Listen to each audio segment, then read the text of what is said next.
வணக்கம் and welcome to Saranya kitchen. இன்னைக்கு நம்ம வந்து கிறிஸ்பியான ரவை தோசை எப்படி பண்ணுறதுன்னு பார்க்க போகிறோம். அதுக்கு வந்து இந்த கிளாஸில் தான் நான் எல்லா மெஷர்மெண்ட்டும் எடுத்திருக்கேன், பார்த்துக்குங்க.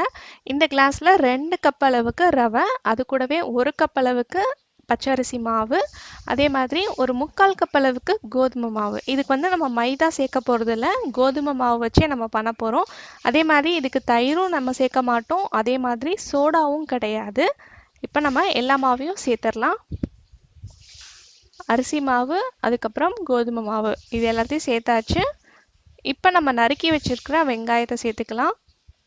ஒரு பெரிய வெங்காயத்தை நல்லா சின்ன சின்ன துண்டா நறுக்கி நம்ம சேர்த்துக்கிறோம். அது கூட சின்ன சின்ன துண்டா நறுக்குன இஞ்சி, பச்சை மிளகா, அடுத்து வந்து ஜீரகமும் மிளகு பொடியும் சேர்க்க போகிறோம்.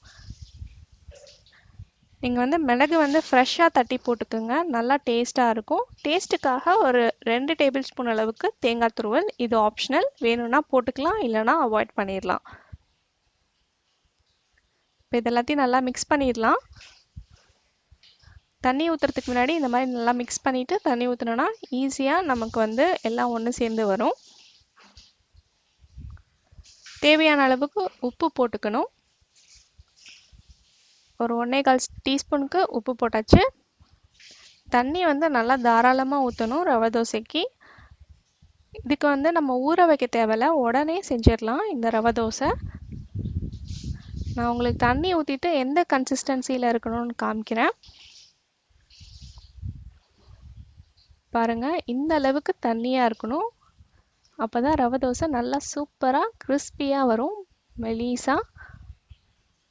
இப்போ தோசைக்கல்லில் வந்து எண்ணெய் ஊற்றி இந்த மாதிரி வெங்காயத்தால் தடவிக்கலாம். கல் நல்லா சூடாயிடுச்சு. இந்த மாதிரி ரவையை வந்து ஊற்றி எண்ணெய் ஊற்றி சுட்டு எடுத்தோன்னா சூப்பரான கிறிஸ்பியான ரவை தோசை ரெடி ஆகிடும். நம்ம தோசையோட கொஞ்சம் எண்ணெய் கூடுதலாக விடணும். பாருங்கள், நல்லா கிறிஸ்பியாக கோல்டன் கலரில் வந்தோன்னே நம்ம வந்து எடுத்துடலாம். அருமையான மொறு மொறு ரவை தோசை கோதுமை மாவில் சோடா எதுவும் சேர்க்காம உடனே செஞ்சிடலாம். கண்டிப்பாக இந்த ரெசிபியை நீங்கள் ட்ரை பண்ணி பாருங்கள். உங்களுக்கு இந்த ரெசிபி பிடிச்சிருந்ததுன்னா ஒரு தம்ஸ்அப் கொடுங்க. உங்கள் ஃப்ரெண்ட்ஸ் அண்ட் ஃபேமிலி கூட ஷேர் பண்ணுங்கள். மறக்காமல் சரண்யா கிச்சனை சப்ஸ்கிரைப் பண்ணி வச்சுக்கோங்க. இந்த மொறு மொறு ரவை தோசைக்கு நம்ம கார சட்னி, தேங்காய் சட்னி, சாம்பார் கூட வச்சு சாப்பிட்டோன்னா சூப்பராக இருக்கும். கண்டிப்பாக ட்ரை பண்ணி பார்த்துட்டு உங்கள் ஃபீட்பேக் கமெண்ட் எனக்கு சொல்லுங்கள். இந்த நாள் இனிய நாளாக வாழ்த்துக்கள். நன்றி.